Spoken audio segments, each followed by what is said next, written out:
Hey guys, welcome back with me again in this channel. On today's tutorial, I'm going to show you how you can apply the Luminous Doppelganger Effect on photos in the CapCut Mobile. So here I've already added a photo to the CapCut apps on my phone.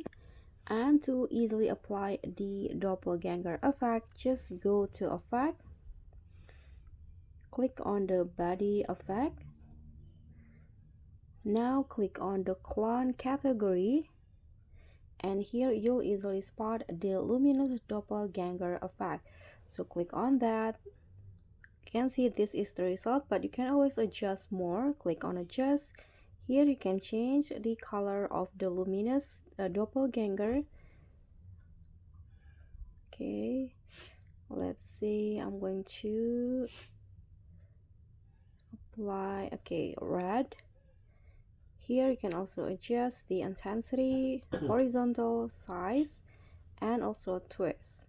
When you're done, just click on a check icon, and that's it. Thank you so much for watching. Don't forget to like, comment, and subscribe, and also click on the thanks. Bye.